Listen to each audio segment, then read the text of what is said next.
Madam, Pithapuram నియోజకవర్గంలో జనసేనాని పవన్ కళ్యాణ్ని ఓడించేందుకు జగన్మోహన్ రెడ్డి సర్వశక్తులు ఒడ్డుతున్నారని, అందులో భాగంగానే ప్రముఖంగా కాపు నాయకులు ఎవరైతే ఉన్నారో వాళ్ళందరినీ కూడా ఒక్కొక్క మండలానికి ఒక్కొక్కరిని ఇన్ఛార్జిగా పెట్టి పిఠాపురం నియోజకవర్గంలో ఎన్నికల ప్రచారం చేయిస్తున్నారు జగన్మోహన్ రెడ్డి అంటూ కూడా ఒక వార్త సోషల్ మీడియాలో చక్కర్లు కొడుతున్నటువంటి నేపథ్యంలో అక్కడ పరిస్థితులు ఎలా ఉండే అవకాశం ఉంది అంటే ఏం చెప్తారు? ఈ నేపథ్యంలో ఈ అంశానికి సంబంధించి మనతో మాట్లాడేందుకు ప్రముఖ సీనియర్ జర్నలిస్ట్ దుర్గా వడ్లమణి గారు మనతో ఉన్నారు. మేడంతో మాట్లాడు. దుర్గా గారు నమస్తే. నమస్తే.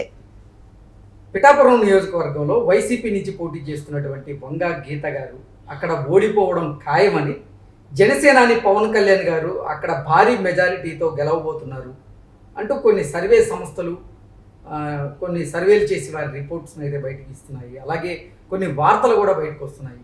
ఏంటి మేడం, నిజంగా పిఠాపురం నియోజకవర్గంలో భారీ మెజార్టీతో పవన్ కళ్యాణ్ గారు గెలవబోతున్నారా? అక్కడ పరిస్థితులు ఎలా ఉన్నాయి అంటే ఏం చెప్తారు?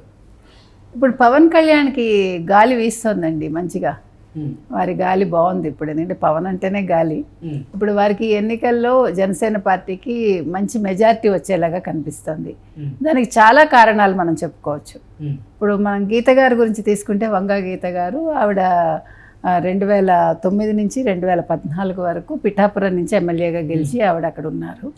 తర్వాత వారు కాకినాడ పార్లమెంట్ సభ్యురాలుగా వచ్చేసారు. అయితే పవన్ గారు ఎంతో ఆలోచించి పిఠాపురం నియోజకవర్గాన్ని తన ఎమ్మెల్యేగా నిలవడానికి ఎన్నుకున్నారు ఆయన. ఇప్పుడు అసలు మనం పవన్ కళ్యాణ్ విషయం తీసుకుంటే ఇంకొక రకంగా ఒక్కొక్కటి ఆయనకు అనుకూలంగా వస్తున్నాయి. ఇప్పుడు వారు టీడీపీతో కలవటం అనేది ఒక మంచి పరిణామం. అది చాలా, అంటే వారు ఫస్ట్ నుంచి కూడా, అంటే ఈసారి ముందుగా వారు నిర్ణయం తీసుకోవటం, ముందుగా వారు టీడీపీ తోటి ముందు నుంచి కూడా ఉండటం చంద్రబాబు నాయుడు గారితో, అది వారికి ఇప్పుడు చాలా సానుకూలమైన ఫలితాలను ఇస్తుందని మనం చెప్పుకోవచ్చు. గత ఎన్నికల్లో జరిగిన పరిణామాలు చూస్తే మనం జనసేన విడిగా పోటీ చేసింది, తెలుగుదేశం విడిగా పోటీ చేసింది. మనం ఇదే పిఠాపురం కాన్స్టిట్యున్సీ తీసుకుంటే మొన్న 2019లో అక్కడ గెలిచిన దొరబాబు అన్న ఆయనకి 83 లక్షల చిల్లర వచ్చింది. 83,000 చిల్లర ఓట్లు వచ్చాయి. మొత్తం కాన్స్టిట్యున్సీ అంటే అందులో ఉండే ఓటర్ల సంఖ్య చూసుకుంటే మనకి 2,30,000 దాకా ఉంది వాళ్ళది. ఇప్పుడు పెరిగి ఉండొచ్చు అనుకోండి కొంచెం అటు ఇటుగా. తెలుగుదేశానికి జనసేనకి కలిపి మనం చూసుకుంటే వాళ్ళకి 68,000 చిల్లర వచ్చింది తెలుగుదేశానికి, జనసేనకి 28,000 చిల్లర వచ్చింది. సో వాళ్ళు కలిసి ఉండుంటే పిఠాపురం ఆ రోజే తెలుగుదేశం జనసేన గెలిచి ఉండేవి. సో ఆ తప్పిదాన్ని ఇప్పుడు మళ్ళీ చెయ్యకూడదు. ఇప్పుడు ముఖ్యంగా వైఎస్ జగన్మోహన్ రెడ్డిని ఎట్లా అయినా సరే ముఖ్యమంత్రి స్థానం నుంచి తప్పించి ఆంధ్రప్రదేశ్ని అభివృద్ధి పదం వైపు నడిపించాలి అనే ఒకే ఒక్క లక్ష్యంతో ఇప్పుడు పవన్ కళ్యాణ్ గారు ముందుగానే చంద్రబాబు నాయుడు గారిని కలవటం, వారు కలిసి పోటీ చేద్దాం అనుకోవటం, ఇది మనం తెలిసిన విషయమే మనకి. అయితే ఇప్పుడు ఇది ఏ రకంగా వారికి ఫెచ్ అవుతుంది? ఇప్పుడు మనం ఆంధ్రప్రదేశ్లో చూసుకుంటే కాపుల బలం చాలా ఎక్కువ. కాపుల అంటే వారి సామాజిక వర్గంది. ఆ తర్వాత అదొక్కటే కాదు, పవన్ కళ్యాణ్కి ఒక అజాత శత్రువులాగా అతను, అందుకని అతనికి చాలా ఎక్కువ మంది ఓటర్లే ఉన్నారు. లాస్ట్ టైం అసలు ఇంకా మంచి ఓటింగే వచ్చేది వారికి. ఎందుకన్నా మరి అంటే ప్రజల నాడి మనం చెప్పలేమండి. కానీ ఈసారి మాత్రం ప్రజలు కూడా పవన్ కళ్యాణ్ రావాలి అని చాలా గట్టిగా అనుకుంటున్నారు. ఇప్పుడు వీళ్ళ ముగ్గురు, ముఖ్యంగా బీజేపీ కూడా మన కలవటం, ఇవన్నీ కూడా కలిసి వచ్చే పరిణామాలు ఇవన్నీ. ఇంకొక విషయం ఏంటంటే, ఇప్పుడు వీటన్నిటికంటే కూడా అక్కడ ప్రజలు కావాలనుకుంటున్నారు, పార్టీలు కూడా కావాలనుకుంటున్నాయి. ముఖ్యంగా మొన్న వారు చిరంజీవిని కలవటం, వాళ్ళ అన్నయ్య గారిని, అది వారికి చాలా ప్లస్ పాయింట్. అది ఫెచ్చింగ్ పాయింట్ ఆయనకి. ఎందుకంటే లాస్ట్ టైం మరి చిరంజీవి గారిని కలిసారా లేదా నాకు గుర్తులేదు, కానీ ఈసారి వారు ప్రత్యేకంగా వెళ్ళటం, వారి ఆశీర్వచనాలు తీసుకోవటం, తర్వాత చిరంజీవి గారు కూడా నేను నీతో పాటు ఉంటాను అని చెప్పటం అనేది, ఆయన ఫ్యాన్స్ కూడా పవన్ కళ్యాణ్కి ఇప్పుడు పనిచేస్తారు. ఒక పక్క పవన్ కళ్యాణ్ ఫ్యాన్స్ ప్లస్ కాపు సామాజిక వర్గం, మరో పక్క చిరంజీవి గారి ఫ్యాన్స్, మరో పక్క నాగబాబు గారు కూడా కొద్ది గొప్ప ఫ్యాన్స్ ఉంటారు కదా, వారి ఫ్యాన్స్, తర్వాత తెలుగుదేశం కార్యకర్తలు ఎవరైతే ఉన్నారో, తెలుగుదేశం ఓటర్లు ఎవరైతే ఉన్నారో వాళ్ళు కూడా పవన్ కళ్యాణ్ వైపు పనిచేస్తారు. మళ్ళీ మరో పక్క బీజేపీ. అంటే ఇంతమంది బలం వారికి ఉంది.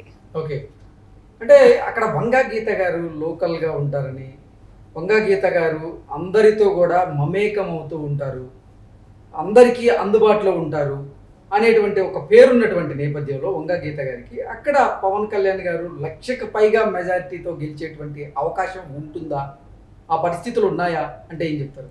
అంటే 1,00,000కి పైగా అనేది తర్వాత విషయం అండి. It's too early to decide. ఇప్పటికైతే 70-80 వేల మెజారిటీ వస్తుందని అయితే మనకి తెలుస్తోంది రిపోర్ట్స్ అయితే. అంటే ఇది ఇంకా పెరిగే అవకాశం అయితే తప్పకుండా ఉంది. తర్వాత వంగా గీత గారు స్థానికంగా ఉంటారు అంటే ఇప్పుడు పవన్ కళ్యాణ్ గారు కూడా అక్కడ ఇల్లు కట్టుకున్నారు, అక్కడ షిఫ్ట్ అయ్యారో అవుతారో ఏదో, ఎక్కడికి పిఠాపురంలో, అదొకటి. తర్వాత ఇప్పుడు ఎంత మీరు కాదనుకున్నా కూడా సినిమా క్రేజ్ వేరండి. మీరు ఎంత వద్దనుకున్నా కూడా జనాలకి సినిమా మీద ఉన్న మోజు, సినిమా నటుల మీద ఉండే ఇష్టం అనేది సామాన్యులకు ఉండదు. అంటే గతంలో కూడా పవన్ కళ్యాణ్ గారు 2 చోట్ల పోటీ చేశారు కదా, అది వేరు. అదే చెప్తున్నా, ఇప్పుడు మార్పు వచ్చిందని మనం చెప్పుకుంటున్నాం కదా. ఇప్పుడు ఇదివరకు ప్రజల్లో కూడా అసలు ఒక అయోమయ స్థితిలో ఉన్నారు. అప్పుడు లాస్ట్ టైం ఏం జరిగింది, జగన్మోహన్ రెడ్డి ఒకే ఒక ఛాన్స్ అని రావటం, వాళ్ళు కూడా ఏదో ఒక తెలియనితనంతోటో లేకపోతే ఒక మాయలోనే ఏదో మొత్తానికి జగన్మోహన్ రెడ్డికి 150 స్థానాలు ఇచ్చారు. కానీ లోపల ఏం జరిగిందో ఇప్పటికీ మనకు సందేహమే. ఎందుకంటే అన్ని సీట్లు అసలు వైసీపీకి ఎలా వచ్చాయి అన్నది ఈరోజు కూడా $1,000 క్వశ్చన్. అది అంత వచ్చే అవకాశం లేదు. ఏముందని అసలు జగన్మోహన్ రెడ్డికి? ఆయన అసలు ఒక అసెంబ్లీలో అంతకుముందు అడుగు పెట్టలేదు, అసలు ఏమీ చేయలేదు ఆయన. అటువంటి తండ్రి పేరు చెప్పుకుని నాకు ఒక అవకాశం ఇవ్వండి అంటూ వచ్చాడు ఆయన.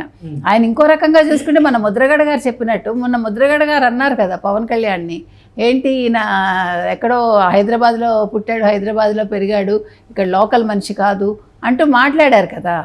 అది అసలు ఎట్లా మాట్లాడతాడు ఆయన? అదే ముద్రగడ అంతకుముందు ఎక్కడున్నాడు ఆయన? ఇంకొకటి, తెలుగుదేశంలో పనిచేశారు ఆయన, అంతకుముందు వేరే పార్టీల్లో ఉన్న వ్యక్తే కదా ముద్రగడ. ఇంకొకటి, మీరు అసలు జగన్మోహన్ రెడ్డిని కూడా అదే ప్రశ్నించాలిగా. జగన్మోహన్ రెడ్డి ఎక్కడ చదువుకున్నారు? ఇక్కడ హైదరాబాద్ పబ్లిక్ స్కూలే కదా. ఎక్కడ పుట్టారో అది తర్వాత విషయం, ఇక్కడ ఉన్న మనిషే కదా. ఆయనకు ఆస్తులు ఎక్కడున్నాయి జగన్మోహన్ రెడ్డికి? ఉన్నవంతా బెంగళూరు, లేకపోతే లండను, లేకపోతే హైదరాబాదు, మరొక చోట ఉన్నాయి. మరి జగన్మోహన్ రెడ్డి లోకల్ ఎట్లా అయిపోతారు? జగన్మోహన్ రెడ్డి లోకల్ అయినప్పుడు పవన్ కళ్యాణ్ కూడా లోకలే అవుతారు. ఇప్పుడు నటులకి మేడం, పిఠాపురం నియోజకవర్గంలో జనసేనాని పవన్ కళ్యాణ్ని ఓడించేందుకు జగన్మోహన్ రెడ్డి సర్వశక్తులు ఒడ్డుతున్నారని, అందులో భాగంగానే ప్రముఖంలో కాపు నాయకులు ఎవరైతే ఉన్నారో వాళ్ళందరినీ కూడా ఒక్కొక్క మండలానికి ఒక్కొక్కరిని ఇన్ఛార్జిగా పెట్టి పిఠాపురం నియోజకవర్గంలో ఎన్నికల ప్రచారం చేయిస్తున్నారు జగన్మోహన్ రెడ్డి అంటూ కూడా ఒక వార్త సోషల్ మీడియాలో చక్కర్లు కొడుతున్నటువంటి నేపథ్యంలో అక్కడ పరిస్థితులు ఎలా ఉండే అవకాశం ఉంది అంటే ఏం చెప్తారు? ఇప్పుడు ఒక్కొక్క మండలానికి ఒక్కొక్క సీనియర్ నాయకుడిని పెట్టినంత మాత్రాన పవన్ కళ్యాణ్ గెలవరు అని అనుకోవటానికి లేదండి. ఎందుకంటే ఇప్పుడు ముద్రగడ పద్మనాభం నిన్నగాక మొన్న వచ్చాడు. ఆయన దేనికి వచ్చాడు? ఆయన అంటే నిన్నగాక మొన్న ఆయన అంటే వైఎస్ఆర్సీపీలోకి. ఓకే ఓకే, వైఎస్ఆర్సీపీలోకి నిన్నగాక మొన్న వచ్చారు ఆయన. వచ్చిన మనిషి దేనికి వచ్చాడు ఆయన? అసలు ఇప్పుడు ఏం ఆశించి వచ్చాడు ఆయన? ఇప్పుడు కాపులకి ఏం చేశాడు ఆయన ఇంతకాలం? నిజంగా కాపులకు చేయాల్సిన సమయంలో ఆయన చెయ్యలేదు. మీరు చూస్తే కాపు ఉద్యమ నాయకుడు అంటారు కానీ ఆయన్ని అసలు ఉద్యమాన్ని నడిపింది ఎవరు అనేది అసలు మనం చరిత్రలోకి వెళ్ళి చూసుకోవాలి. అది ఇంకొక విషయం. కాకపోతే ఇక్కడ సీనియర్ని పెట్టినంత మాత్రాన ఒక్కొక్క మండలంలో ప్రజలు వింటారనేం లేదు. ఇప్పుడు మనకి యువత ఉన్నారండి, యువతదే ఇప్పుడు మనం భవితని అనుకున్నాం. మనం యువత ఎక్కువగా ఉన్నారు ఈసారి. యువత ఎవరి వైపు వెళ్తారు? డెఫినెట్గా పవన్ కళ్యాణ్ వైపే వస్తారు. అందులో నాకైతే ఎటువంటి సందేహం లేదు. ఇప్పుడు గీత గారి వైపు వెళ్తారు అనే దానికి ఎటువంటి అవకాశాలు మనకు కనిపించట్లేదు.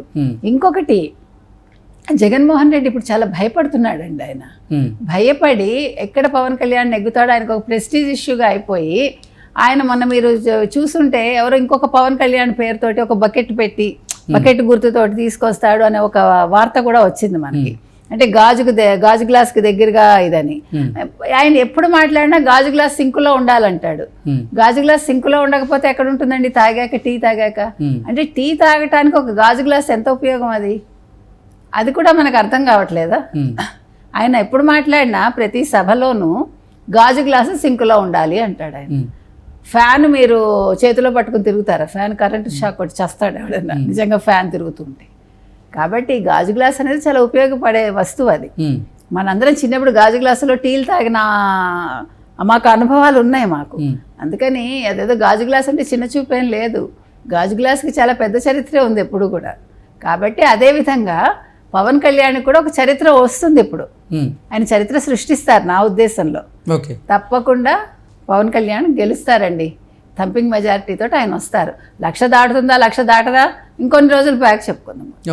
Okay madam, thank you so much.